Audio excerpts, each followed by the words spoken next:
पढ़ने जा रहे हैं चैप्टर इलेक्ट्रिसिटी का कुछ इम्पोर्टेंट टॉपिक जो कि है symbols of some commonly used component in circuit diagram जब हम लोग सर्किट बनाते हैं उसमें कॉमनली यूज्ड होता है। ठीक है, तो उसमें सबसे पहला कंपोनेंट है इलेक्ट्रिक सेल। इलेक्ट्रिक सेल क्या होता है? एक बैटरी का एक सिंगल यूनिट होता है। तो इसको इस तरह से डिनोट करते हैं, सिंपली लाइन खींच के एक बड़ा एक छोटा, और बड़ा वाला प्लस छोटा वाला माइनस, इस तरह से। ठीक है, बैटरी और अ कॉम्बिनेशन ऑफ सेल, तो सिंपली क्या होता है, सेल को कॉम्बिनेशन कर दिए। ठीक है, इस तरह से। फिर है प्लग, की और स्विच जो कि ओपन है, सिंपली इस तरह से डिनोट करते हैं। ओपन है मतलब करंट फ्लो नहीं हो सकता। एंड प्लग की और स्विच जो कि क्लोज है। क्लोज कहने का मतलब है कि सर्किट क्लोज है। सर्किट क्लोज है मतलब सर्किट कंप्लीट हो रहा है, मतलब करंट फ्लो होगा। ठीक है, क्लोज करने का मतलब ये नहीं है कि करंट क्लोज है, उसमें सर्किट स्विच क्लोज है मतलब करंट चलेगा। वायर जॉइंट, सिंपली एक लाइन खींच के, ऊपर से लाइन खींच के इसको यहाँ पे पॉइंट आउट कर देते हैं, मतलब कनेक्शन है। Wires crossing without joining, wire cross कर रहे हैं विदाउट जॉइनिंग, सिंपली लाइन खींच के इसको ऊपर से इस तरह से पार करते हैं। ठीक है, इलेक्ट्रिक बल्ब, सिंपली ये सबको जानते हैं, सिंपली हम लोग फिलामेंट दिखाने की कोशिश करते हैं इलेक्ट्रिक बल्ब, या फिर बल्ब ही बना देते हैं। रजिस्टर और रेजिस्टेंस, सिंपली जिगजैग बनाते हैं हम लोग। ठीक है, वेरिएबल रेजिस्टेंस जिसको रियोस्टेट भी बोलते हैं, इस तरह से जिगजैग लाइन खींच के एरो बना देते हैं, या फिर जिगजैग लाइन बना के एक यहाँ एरो यहाँ पे डिनोट कर देते हैं। ठीक है, आमीटर, सिंपली ए लिख के प्लस माइनस लिख देते हैं, बहुत सिंपल है, एक बार पढ़ने की ज़रूरत है, बस याद हो जाएगा। वोल्ट मीटर में भी लिख के प्लस माइनस कर देते हैं, हो गया।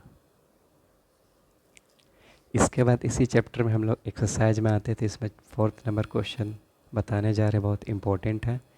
ठीक है, पहला दूसरा तीसरा भी मैंने बताया दूसरे वीडियो में, वो अवेलेबल होगा। इसमें देखिए कहता है, two conducting wires of same material and of equal lengths and equal diameters are first connected in series and then parallel in a circuit across the same potential difference, मतलब दोनों case में, मतलब series के case में भी और parallel के case में भी दोनों में पोटेंशियल डिफरेंस सेम है, मतलब v मान लेंगे।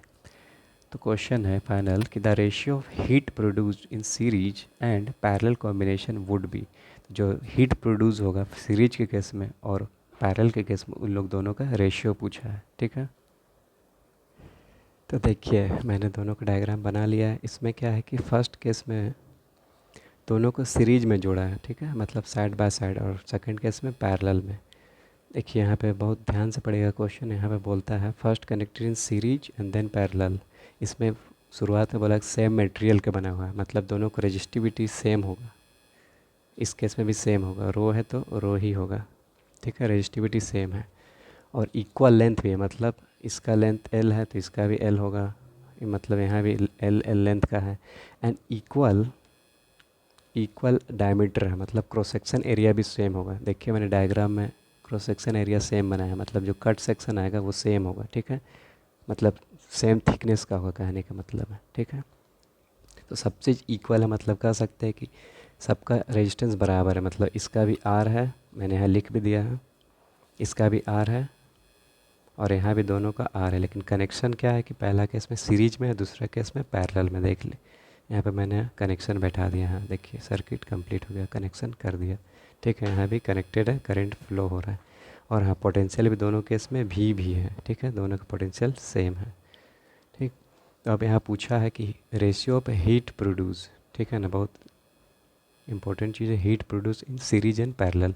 मतलब इस केस में जब सीरीज में जोड़ दे दोनों को, और इस केस में जब पैरेलल में जोड़ दे, उस केस में क्या होगा, हीट प्रोड्यूस। ठीक है, तो देखते हैं दोनों में।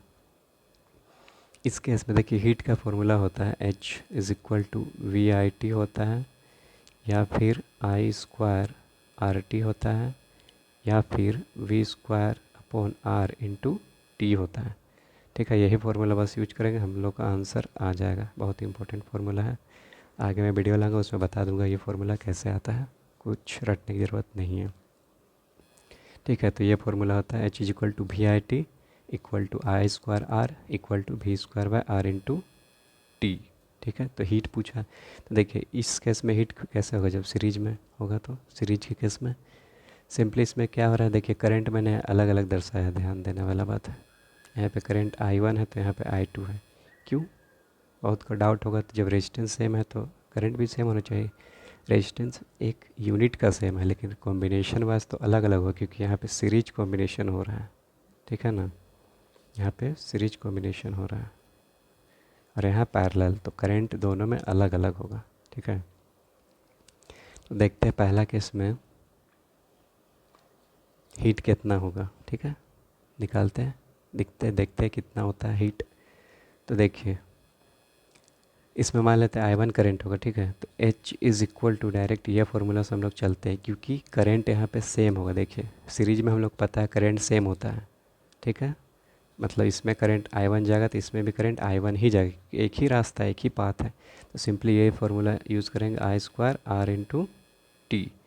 ठीक है, हीट टोटल, यहाँ पे हीट क्या है, टोटल हम लोग निकाले। टोटल मतलब दोनों का कॉम्बिनेशन मिला के हम लोग अलग अलग भी निकाल सकते हैं और बाद में ऐड कर सकते हैं, लेकिन एक ही बार निकाल देते हैं, क्योंकि नेट रेजिस्टेंस हम लोग को पता है। नेट रेजिस्टेंस कितना होगा,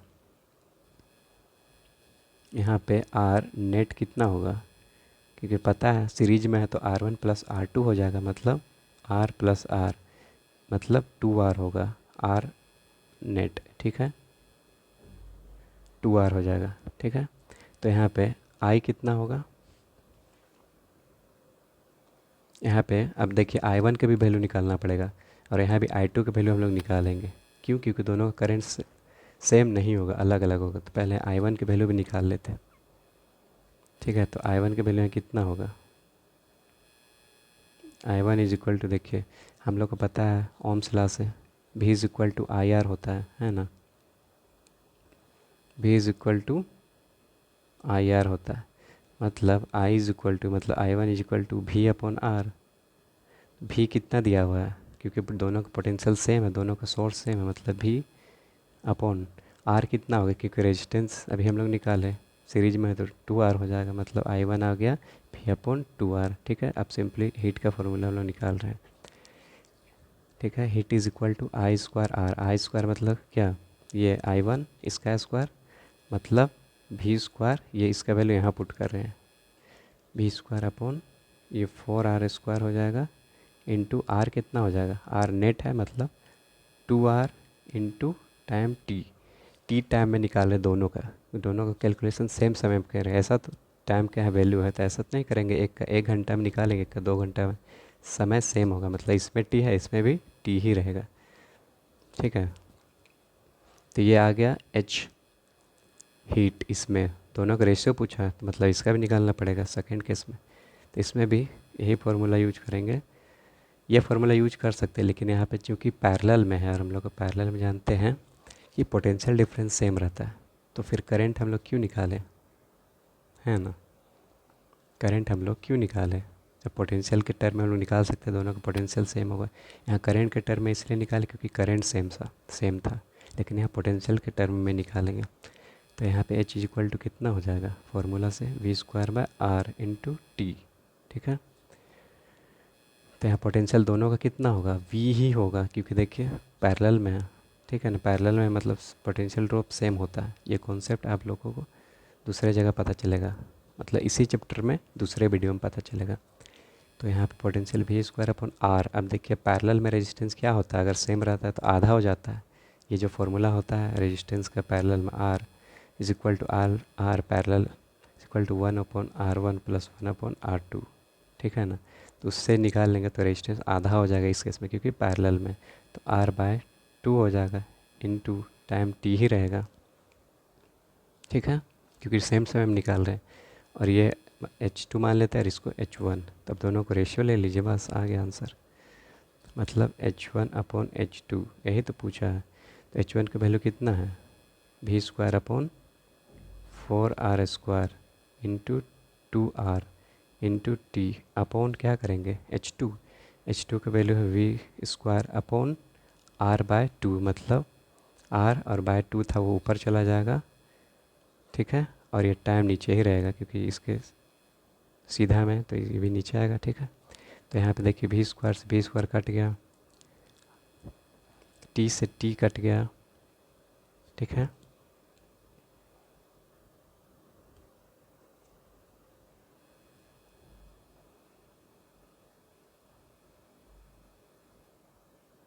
एक मिनट, कुछ गड़बड़ हुआ।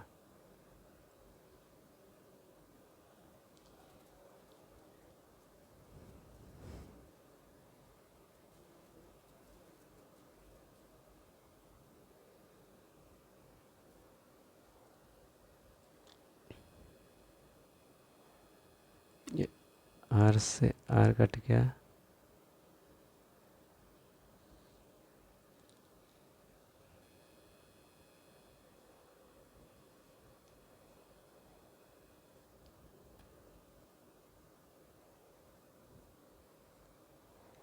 ये आर बाय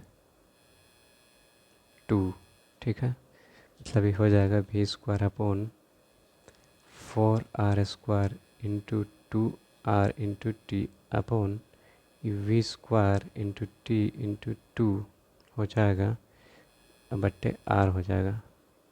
अब देखिए टी से टी कट गया, ठीक है, वी स्क्वायर से वी स्क्वायर कट गया, ये आर आर आर स्क्वायर होगा जो कि इससे आर स्क्वायर से कट जाएगा। अब ये 2 से 2 कट गया, मतलब 1, ऊपर में कुछ नहीं बचा, 1 बचा और नीचे 4 बचा, मतलब 1:4 आंसर। मैं कैलकुलेशन यहाँ थोड़ा सा गड़बड़ कर दिया था, बस r/2 नीचे लिख दिया था तो यहाँ मैं कन्फ्यूज हो गया और कुछ नहीं। गलती सबसे होता है, कोई दिक्कत नहीं है। तो ठीक है, r/2 मतलब r/2 करके यहाँ नीचे, तो 1/4 आंसर। ठीक है, कौन सा आंसर सही है? सी नंबर, ये वाला 1/4 आंसर सही है।